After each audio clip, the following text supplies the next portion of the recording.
வரணும் ஏன் இப்படி okay happy new year okay அண்ணே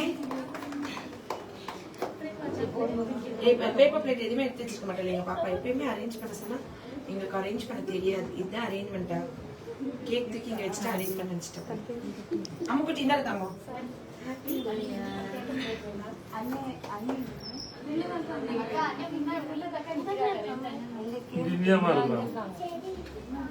சரி இந்தா சரி அண்ணே ஆமா முத்தக்கா ஒரே நிமிஷம் ஷேகண்ணா இப்படி வாங்க சுரேஷ் அண்ணா துளசி எல்லாருக்குமே இதை நான் ஊட்டி விடணும் ஆக்சுவலி அப்படியே ஊட்டிட்டே நியூ இயர் மெசேஜ் வந்து ஷேகண்ணா உள்ள வந்தப்போ ஒரு நியூ இயர் மெசேஜ் சொன்னார் என்ன மெசேஜ் அப்படின்னு சொல்லுங்க என்ன மெசேஜ் அப்படின்னா நம்ம யாருக்கும் கொஞ்ச நேரம் பேசாம இருங்கடா என் பிள்ளைகள்லாம் ஸ்கூல் பிள்ளைகளோட அதிகமா சத்தம் போடுவாங்க அதுல வந்து என்ன சொல்லிட்டாருன்னா அண்ணா நியூ இயர் மெசேஜ் வந்து இங்க பாருங்க நான் சொல்ற மெசேஜ் நீ காமிச்சிரு கேக் ரொம்ப முக்கியம் இல்ல என்ன சொல்லிட்டாங்கன்னா நியூ இயர் மெசேஜ் எல்லாருக்கும் பாப்பா எங்க பாப்பா எங்க இதுல வந்து நீ எல்லாரும் கூப்பிடா எல்லாரும் கூப்பிட்டு நியூ இயர் மெசேஜ் என்ன கொடுத்திருக்காரு அண்ணா அப்படின்ட்டுனா இந்த மாதிரி நம்ம யாருக்கும் நல்லது பண்ண முடியலனாலும் பரவாயில்ல கெடுதல் பண்ணாம இருக்கணும் அப்படின்னு ஒரு மெசேஜ் சொல்லியிருக்காரு நம்ம யாருக்கும் நல்லது பண்ண முடியாம இருந்தா கூட பரவாயில்ல கெடுதல் பண்ணாம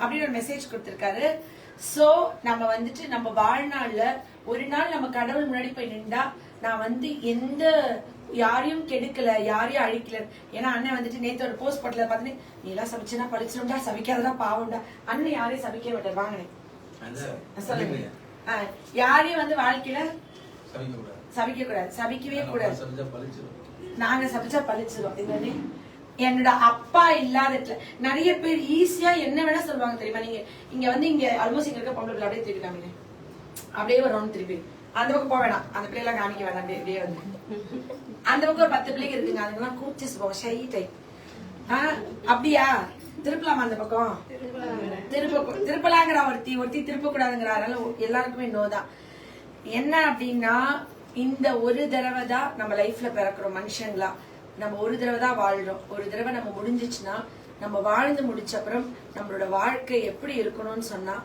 கடவுள் சமூகத்துக்கு நம்ம போகும்போது முஸ்லிம் இதுல ஒரு பழக்கம் இருக்கு அல்லாஹ் வந்து வாசலே நிப்பாட்டிடுவாங்க யாருக்காவது நீ 1 ரூபா கொடுக்கல அப்படின்னு சொன்னா கூட நீ கடனை ஏன் கட்டாம வந்தேன்னு கேள்வி கேட்பாரு இஸ்லாத்துல அது முக்கியம் தானே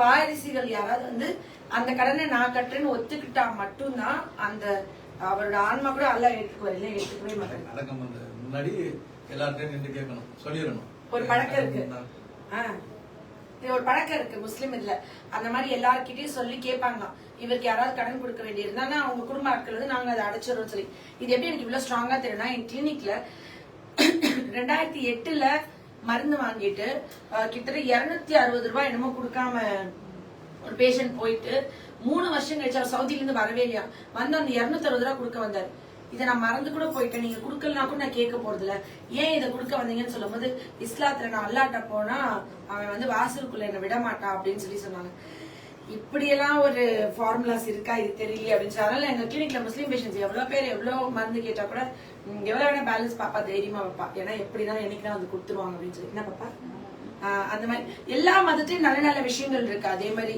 இந்து தர்மம் இருக்கு கிறிஸ்தவ தர்மம் இருக்கு இந்த வருஷம் நியூ இயர் 2025 கோட் வந்து அடுத்தவங்களுக்கு நல்லது பண்ண முடியலனாலும் மனசார எந்த கெடுதலும் பண்ணாம இருக்கணும்ன்ற ஸ்டேட்மெண்ட் கொடுக்கிறோம் அந்த மகா கருத்தை சொன்ன ஷேகனா வாழ்க அப்படின்னு சொல்லி சொன்னேன் எப்படி ஆக்சுவலி எல்லாருமே பெண்கள்னால எப்படி சொல்றேன் முத நான் கிளினிக் போகும்போது 2007 எனக்கு வந்துட்டு ஜஸ்ட் 23 வயசு ஆகுது சுரேஷ் இங்க வந்துடும் ஆனா வாங்கினேன் ஏன்னா நான் லெனினோட வந்து ஆக்சுவலி ஓடி வந்து தான் கல்யாணம் பண்ணேன் டிஎஸ்பி ஆபீசர் இவங்க வீட்டுல முதல்ல வந்து தலைமறைவா இருந்தேன் பாதுகாப்பு இந்த அண்ணன் வந்து 2 மணி நேரம் எங்க மாமனார் வந்து கூப்பிட்டு பேசினாராம் இவர்கிட்ட தம்பி இந்த மாதிரி ஆஷான்னு ஒரு பொண்ணை வந்து லெனின் லவ் பண்றேன்றான், இதெல்லாம் ஒண்ணு சரிப்பட்டு வராது, நம்ம குடும்பத்துக்கு ஆகாது, நம்ம எவ்வளவு பெரிய குடும்பம், அந்த பொண்ணு வந்து என்னமோ வீட்டை விட்டு வரேங்கதான், அது என்ன அவ்வளவு பெரிய ஜாதி வெறி பிடிச்சவங்க வீட்டுல இருக்கவங்க, என்னமோ வெட்டிடுவாங்களா கொன்றுவாங்க, என்னது என்ன கொலை என்ன சொல்லுவாங்க ஆணவ கொலை, அது பண்ணிடுவாங்களா அந்த பிள்ளைய, அந்த பிள்ளை பயப்படுது, அதெல்லாம் வர வேணாம் 2 மணி நேரம் இவங்க பேசிட்டு இருக்காங்க. இவங்களும் பெரியப்பா சரிங்க பெரியப்பா சரிங்க பெரியப்பான்னு எல்லாம் பேசிட்டு சென்னை வரைக்கும் போயிட்டு வந்தாரு. ஏன்னா இவங்க அப்பதான் இவருக்கும் புதுசா கல்யாணம் ஆயிடுச்சு, ஒய்ஃபை ஊர்ல விட்டுட்டு வந்து போயிட்டு வந்து உள்ளது நான் அவங்க வீட்டுல உட்காந்து சாப்பிட்டு இருந்தேன். இவர் வந்தாரு, அவங்க அம்மா அப்பா நாம தான் ஒரு நாள் ஓட்டி இருக்கோம், 2வது நாள் தான் இவர் என்ட்ரி, ஊருக்கு போறது மாதிரி பேசிட்டு போயிருக்காரு. இவர் வந்தவனே நான் வந்து வாங்கினா நல்லா, அவங்க அம்மா சொல்லிட்டாங்க சுரேஷ் எனக்கு ஒரு பையன் இருக்காமா ஊருக்கு போயிருக்கான் வருவான்னு போட்டோ எல்லாம் காமிச்சிட்டாங்க கல்யாணம் ஆல்பெல்லாம். நான் வந்து நானே வாங்கினேன் நல்லா இருக்கீங்களா அப்படின்னு இவர் வந்து இப்படியே நின்றாரு. நல்லா இருக்கேமா அப்படின்னு பேசிட்டு, ஆனா நான் நான்வெஜ் எல்லாம் சாப்பிட மாட்டேனே, நீங்க வந்து வெறும் அம்மா வெஜிடேரியனா செஞ்சிருக்காங்கன்னு, நீ என்னமா சிக்கன் 65 தான் வாங்கிட்டு ஏதோ ஒண்ணு அதுல பேப்பர்ல எழுதி கொடுத்தா கூட நான் பார்த்து சாப்பிட்டுருவேன்னு சொன்னேன். உடனே இவர் போய் எல்லாம் வாங்கிலாம் உள்ள வந்துட்டு அவங்க அம்மா இல்லனே அவங்க அம்மா கேட்டிருக்கேன் யாரு இந்த பொண்ணு, இல்ல தம்பி லெனின் வந்து லவ் பண்றானா கூட்டிட்டு வந்துட்டாரு. ஐயோ பெரியப்பா 2 நாள் படுத்துறமா என்ன கூப்பிட்டு சொன்னாரு அந்த பொண்ணுக்கு இருந்து வந்துட போகுதுன்னு. ஆனா அந்த பொண்ணு வீட்டுல நம்ம வீட்லயே வந்து உட்காந்து இருக்கேன். ஆனா எனக்கு அதிர்ச்சி ஆனீங்க நானு என்ன நான் மோகன வீட்டுக்குள்ள வரையில ஆள் புதுசு எனக்கு தெரியாத ஒரு பேச இருந்தது. எங்க அம்மாவை கூப்பிட்டு கேட்டேன், அம்மா ஆமா நான் அப்பதான் சொன்னேன் அப்படின்னு. போன 4 நாளைக்கு முன்னாடி பெரியப்பா கூப்பிட்டு அதெல்லாம் வேண்டாம்னு சொல்றாங்க, நம்ம வீட்டுக்கு பொண்ணு வந்துச்சு. அதுதான் விதி. ஆக்சுவலி அது வந்து அப்படி நடந்தது என்னோட லைஃப். அண்ணே அண்ணன்னு சொன்ன வார்த்தை, ஆனா இன்னைக்கு வரைக்கும் எனக்கு ஒரு பாதுகாப்பா, அன்னைக்கு அண்ணனுக்கு தெரியாது லைஃப்ல இவ்வளவு தூரத்துக்கு நாங்கெல்லாம் ஒன்னா டிராவல் பண்ணுவோம்லாம் தெரியாது. 3 தலைமுறை இவங்க தாத்தாலாம் சுதந்திர போராட்ட வீரர், மருது சகோதரர்களுக்காக இது கட்டியிருக்காங்கல்ல அந்த வாரிசு, இவங்க கிட்டதான் அந்த கீ எல்லாம் இருக்கு. அப்படிப்பட்ட ஒரு வீரம் விளைஞ்ச ஒரு ஃபேமிலி.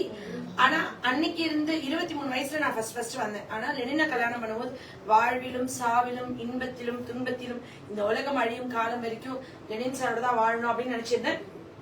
23 இயர்ஸ் கிளினிக் பண்ணுவோம், முத்தாமாவும் நானும் தான். அப்ப வந்து ஈஸியா என்ன பண்ணிடுவாங்க, எதுனாலும் கேரக்டர் வைஸ் தப்பா பேசிடுவாங்க, ஈஸியா வந்து கேரக்டர் அசாசினேட் பண்ணிடுவாங்க. அதனால என்ன பண்ண லெனின் இந்த டாட்டோ குத்துனேன். சோ ஸ்டெத்துல இப்படி கை வைக்கும் போது லெனின்னு பார்த்தா வர ஆண்கள் வந்து எல்லாம் நான் பார்த்த ஆண்கள் எல்லாமே துளசி இந்த பக்கம், துளசி ஷேகண்ணா இங்க வாங்கினேன். ஷேகண்ணாவை நான் இப்படி கட்டி பிடிச்சிருந்தேன் ஒரு போட்டோல. அண்ணன் வந்து அண்ணன் பிடிங்கினேன், இது வந்து அண்ணன் அப்பா, அண்ணன் சொல்லிட்டா அப்பா, இது கூட தப்பா பேசி ஒரு இது போட்டுறாங்க. துளசி நான் என் புத்தி எப்படின்னா, நான் வந்து நான் 2 சொன்னேன், காரைக்கால் அம்மையார் மாதிரி ஒரு பாட்டு பாடி எனக்கு வயசான மாதிரி ஒரு தோற்றத்தை கொடுத்துட்டா நல்லா இருக்கும். எல்லாரையுமே என் அண்ணன் என் மகன், துளசி நான் கட்டி பிடிச்சேன்னா துளசி வந்து எனக்கு புள்ள, தம்பி கிடையாது புள்ள மாதிரி. ஷேக் அண்ணா எல்லாமே, அதாவது நம்மளோட கணவருக்கு தாண்டி நான் வந்து பொது ஆள். இப்போ ஒரு தலைவர்கள் மாதிரி இவங்க மாதிரி நான் வந்து பொது ஆள். இப்ப எனக்கு எல்லாம் வந்து நைட் கட்டி பிடிச்சிங்கல்ல, நீங்க எல்லாம் எந்த அன்புல வந்து அவளை என்ன நசுக்கணும், கட்டி பிடிக்கும் சொல்லி இப்படி போட்டு நசுக்கணும் வந்துட்டு சரி அப்ப நம்ம சொல்ல முடியாது பாசம், அந்த பாசத்துல அந்த மாதிரி பாப்பா கட்டி பிடிக்கிற மாதிரி எல்லாமே. முதல்ல வந்து நம்ம என்ன சொல்லுவாங்கன்னா, பெண்களை வந்து வீக்காக நம்மளோட கேரக்டர் அசாசினேட் பண்ணுவாங்க. அது நம்ம லெனினுக்கு மட்டும் தான் ப்ரூவ் பண்ணோம். சோ அது நம்ம பெருசா பண்ண வேணாம். நேத்து வந்து இந்த சொல்லிட்டாங்க, இந்த பிரெக்னன்சி கார்டெல்லாம் வந்துட்டு நான் கன்சீவ் ஆக்காத போலியா வச்சுட்டேன்னு சொல்லிட்டாங்க. அப்பதான் நான் சொன்னேன், இது வரைக்கும் என்கிட்ட கன்சீவ் ஆகாத ஒரு பேஷண்ட் கூட நான் என்னோட தலைமுறை மேல சத்தியமா போட்டது இல்லைன்னு சொல்லி போட்டேன். அப்ப தீபா எங்க இங்க வா, அன்னைக்கு வந்து ஒரு பேஷண்ட் வந்து பித்தப்பைக்கல் நம்மகிட்ட கன்சீவ் ஆனாங்கன்னு சொன்னப்ப நான் என்ன சொன்னேன், பித்தப்பைக்கல் பேஷண்ட் பிரெக்னன்சி கார்டு அமைச்சப்ப நான் என்ன சொன்னேன், பித்தப்பைக்கலுக்கு தான் பாக்குறாங்க, இதை நான் போஸ்ட் பண்ண மாட்டேன்னு சொல்லிட்டேன். பித்தப்பைக்கலுக்கு தான் பாக்குறாங்க, இதை நான் போஸ்ட் பண்ண மாட்டேன். உங்ககிட்ட ட்ரீட்மெண்ட் எடுத்து 1 வாரத்திலே மாசம் ஆயிட்டான்னு ஒருத்தன் கொண்டு வந்தல, அதுக்கு என்ன சொன்னேன், போஸ்ட் பண்ண மாட்டேன்னு சொல்லிட்டேன். அது மாதிரி போஸ்ட் பண்ணல. இது என்கிட்ட வேலை பாக்குற இத்தனை பேரும் டெய்லி வந்து மேம் இன்னைக்கு இத்தனை பேர் கன்சீவ் இருக்காங்க, அத்தனை பேர் கன்சீவ் இருக்கான்னு சொன்னாங்க. நம்மளோட கர்வமா நினைக்கிற நிறைய பேர் நினைப்பேன், கடவுள் வந்து என்ன ஸ்பெஷலா நினைக்கிறாரு, நான் என்ன ஒரு சூப்பர் பவரோ, கடவுள் வந்து எனக்கு ஒரு சக்தி கொடுத்திருக்காரோ, இல்ல நான் கேரளாஸ் காட்ஸ் லவ் கண்ட்ரி கேரளான்னு சொல்ற மாதிரி எனக்கு கடவுள் லவ் பண்ற பொண்ணும், எனக்கு வந்து நான் ரொம்ப செல்லமோ கடவுளுக்கு, எனக்கு என்ன தகுதி இருக்கு, எவ்வளவு ஸ்பெஷலா என்ன நினைச்சிருக்காரு, நான் என்ன இவ்வளவு பேரை கன்சீவ் ஆக்கியிருக்கேன், எனக்கு என்ன அது டிசர்வ் பண்றேன் அப்படின்னு நான் கர்வமா பெருமையா நினைச்சிட்டு இருக்க விஷயத்த சொன்னோன்னே எமோஷனல் ஆயிட்டேன் நேத்து. ஆனா இந்த புது வருஷம் வந்துட்டு கடவுள் எனக்கு இன்னும் நிறைய நிறைய ஹீலிங் டச் கொடுக்கணும், இந்த கரங்களால நீங்க கடவுளோட தொழிலை பண்றீங்க, ஏசுசாமி செஞ்ச வேலையை செய்றீங்க. புனிதமான ஒரு தொழில், மருத்துவ தொழில், சத்தியத்துக்கும் தர்மத்துக்கும் கட்டுப்பட்டு பண்றீங்க. இது வரைக்கும் இந்த கிளினிக் இதுல ஹோமியோபதி மெடிசன்ஸ் தாண்டி ஒரு தவறான ஒரு விஷயத்த கடுகளவு கனவுலயோ எப்பயோ நீங்க செஞ்சிருந்தா உங்களால இவ்வளவு ஹாப்பியா தலை நிமிர்ந்து சந்தோஷமா வேலை பார்த்து இந்த சம்பளத்தை வாங்க முடியுமா? முடியாது. இது வரைக்கும் ஏதாவது ஒரு சூழ்நிலையில ஒரு சின்ன விஷயம் அகேன்ஸ்ட் ரூல்ஸ், அகேன்ஸ்ட் தர்மம், தப்பா ஒரு விஷயத்த நான் செஞ்சதையாவது நீங்க பாத்திருப்பீங்களா? உங்களை தொண போக சொன்னதெல்லாம் விட்டு சோ நீங்க அப்ப வீட்டுக்கு போக நிம்மதியா நினைப்பீங்களா, இதெல்லாம் நம்ம மேடம் பரவாயில்ல இந்த அம்மா இவ்வளவு சரி பண்ணுது. அதே சந்தோஷத்தோட அதே இதோட இங்க வர பேஷண்ட்ஸ்க்கு எல்லாம் தெரியும். பட் ஒரு தவறான விஷயத்த அத பேசுறது நம்ம அடுத்தவங்களுக்கு நல்லது பண்றவங்களுக்கு நம்மளுக்கு கெடுதல் வந்துரும்ன்றதுக்காண்டி ஒரு விழிப்புணர்வா தான் நேத்து நான் போட்டு அண்ணன் உடனே இன்னைக்கு வந்துட்டாரு. என்னடா நேத்து நீ எனக்கு எதனா ஒரு பிரச்சனைனா நான் சொல்ல வேணாம், ஏதாவது ஒண்ணு ஆச்சுன்னா உடனே இங்க பல அண்ணன்கள் இருக்காங்க. லெனின் சொல்றாரு, தன் கூட பிறந்த அண்ணன் தம்பியே இல்லாத ஒரு பொண்ணை கட்டணும், எவனும் கேள்வி கேட்கக்கூடாதுன்னு கட்டிட்டு வந்தேனே. இங்க காரைக்குடியில தெருக்கு அண்ணன் இருக்கு இவளுக்கு. இந்த பக்கம் பாப்பா சார் அன்னைக்கு புலம்னாரு, ஞாபகம் இருக்கானே, தெருக்கு தெரியும் எதனா ஒண்ணுன்னா நான் அண்ணன் அப்படின்னு சொன்னா போது 4-5 அண்ணன் நின்றுறீங்க, ரொம்ப ஓவர் டிராபிக் ஜாமா இருக்குன்னு சொன்னாரு. நான் லைஃப்ல பார்த்த ஆண்கள் எல்லாமே லெனின், அஸ்வின், ஷேகர் அண்ணா, எஸ்எல்பி அண்ணா, லேனா அண்ணா, போஸ்கோ அண்ணா, கமல் அண்ணா, சுரேஷ் அண்ணா, துளசி எல்லாருமே ஒரு ஏஞ்சல்ஸா பெண்களை மரியாதை கொடுத்து பெண்களை பாதுகாக்கிற ஆண்கள் தான் பார்த்தேன்.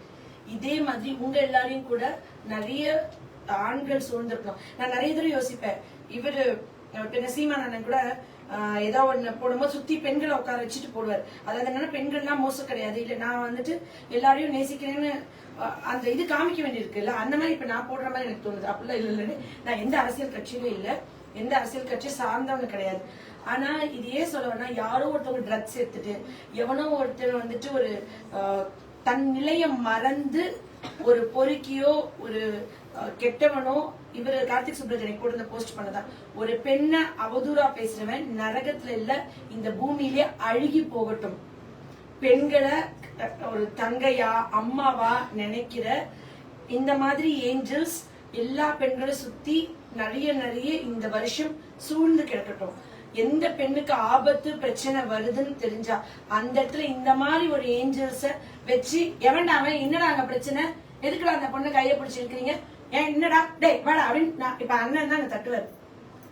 ஏன் எனக்கு என்னன்னு போக மாட்டாரு. சுரேஷ் எல்லாம் ரொம்ப சாஃப்ட் தான், ஆனா ஒரு இதுன்னா கண்டிப்பா பேசுவார்.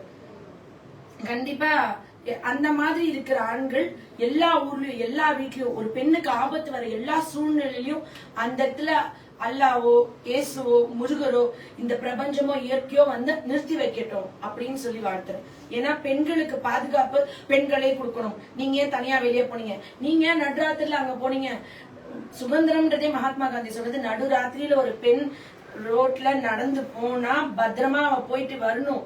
அதுதான் அவன் நகை திருடு போறது இல்லை, இப்ப அவளே திருடு போறது நிலைமையில இருக்க கூடாது அப்படின்னு சொன்ன சுதந்திரத்தை இந்த புது வருஷத்துல எல்லாத்தையும் 10 மாசம் சுமந்து என் பிள்ளை கலெக்டர் ஆகணும் டாக்டர் ஆகணும் தான் பெக்கிறா. அதுல நிறைய பேர் தவறான அந்த ட்ரக்ஸ்க்கு போய் எப்படியோ கெட்டு போயிடுறீங்க. அப்படிலாம் போகாம எல்லாரும் சுத்தியும் கடவுள் இந்த மாதிரி ஏஞ்சல்ஸா அமைக்கணும்.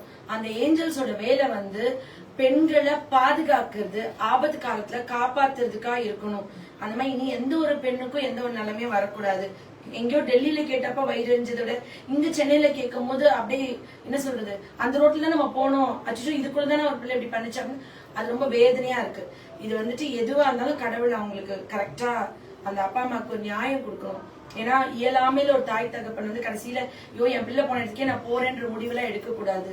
அவங்க எல்லாம் நிச்சயமா அந்த இடத்துல நான் இருந்தா என்ன பண்ணுவேன், என் மகன் தான் என்ன பண்ணுவா அப்படின்னு தான் நம்மளுக்கு எல்லாம் நினைக்க தோணும். நம்மளுக்குள்ள இன்னும் அந்த கருணையெல்லாம் இருக்கு. யாராவது ஒருத்தவங்க அச்சுச்சோன்னு துடிக்கிறவங்க தான் நம்ம எல்லாம். இன்னும் அந்த அன்பு கருணை உலகத்துல தான் வாழ்ந்துட்டு இருக்கோம். சோ இந்த மாதிரி ஏஞ்சல்ஸ் உங்க எல்லாம் சுத்தி வரணும். இப்ப எல்லாம் பயப்படுறாங்க. ஒரு 10 வயசு பொண்ணு ஒரு ஆளோட ஒரு 30 வயசு ஒரு ஆளோட போக சொன்னா அந்த அம்மா அனுப்ப ரெடியா இல்ல. ஒரு ஆட்டோலயோ ஒரு பஸ்லயோ இல்ல நான் தைரியமா ஐஸ்வர்யா துளசியோட தான் எத்தனை மணிக்குனாலும் அனுப்புவேன். சுரேஷ் தான் கூப்பிட்டு போயிட்டு வருவாங்க டியூஷனுக்கு. ஷேக்கா வந்தா மாமான்னு இப்ப 10 வயசு. ஆனா எதுக்கு நீ தூக்குறீங்க, அவ்வளவு குண்டா இருக்கமே, தூக்கி தலை கமலம் தூக்கி தோல்ல வச்சுக்குவாரு. இப்போ ஆனா இந்த அளவுக்கு சுதந்திரம் எல்லாருக்குமே வரணும். எல்லா ஆண்களையும் இதே மாதிரி நாங்க போற்றி வணங்கணும். அந்த மாதிரி நீங்க எல்லாருமே இருக்கணும். அதிகபட்சம் போனா இது சதையோ எலும்பும், இது வந்து மண்ணு தின்றும் அழுகி போயிரும். இதுல ஒண்ணுமே இல்ல. இது வந்துட்டு மாரல்ஸும் நம்மளோட தர்மத்தையும் ஃபாலோ பண்ணி எல்லாருமே இருக்கணும். இந்த ஆண்கள் எல்லாம் அந்த மாதிரி எண்ணத்துல இருக்கவங்களோட அவங்க வந்து இந்த உலகத்துல வாழ்றதுக்கு உண்மையாவே தகுதியானவங்களா மாத்திக்கணும். அவங்க எல்லாருமே மாறிடணும்னு சொல்லி வாழ்த்தி, இத்தனை 50 பெண்கள் இருக்கும் இங்க. இந்த 50 பெண்களுக்கு இங்க 100 ஆண்கள் இருக்காங்க பாதுகாப்பு கொடுக்க காரைக்குடியில. இதே மாதிரி ஒவ்வொரு ஊர்லயும் ஒவ்வொரு இதுலயும் நிச்சயமா எல்லாருக்குள்ளயும் ஒரு மனசு இருக்கும்.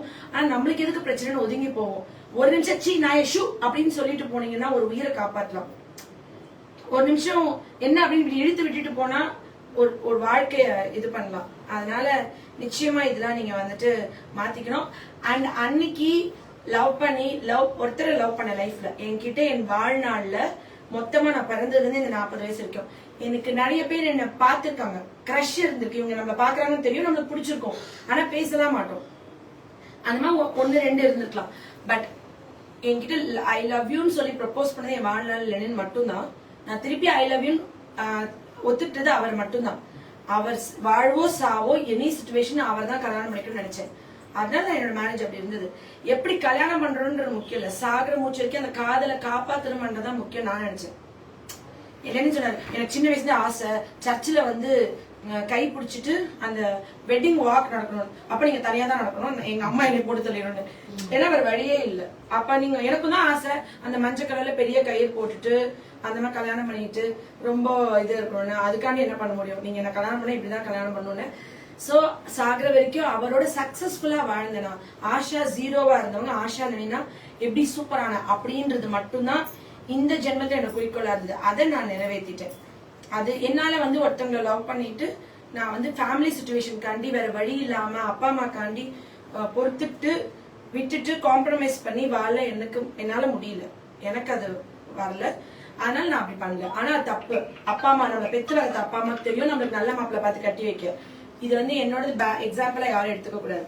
நம்ம பெற்று வளர்த்த அப்பா அம்மாக்கு தெரியும் நல்ல மாப்பிள்ளைய பார்க்க, நல்லபடியா நம்மளுக்கு கல்யாணம் பண்ணி வைக்க நம்மளுக்கான. ஆனா என் பின்னாடி இருக்கிற கிட்டத்தட்ட 2 பேருமே லவ் மேரேஜ் தான். அது அண்ணெல்லாம் காரைக்குடியில இருந்து சூப்பரா ஒரு நகரத்தார் பொண்ணையே தூக்கிட்டாரு.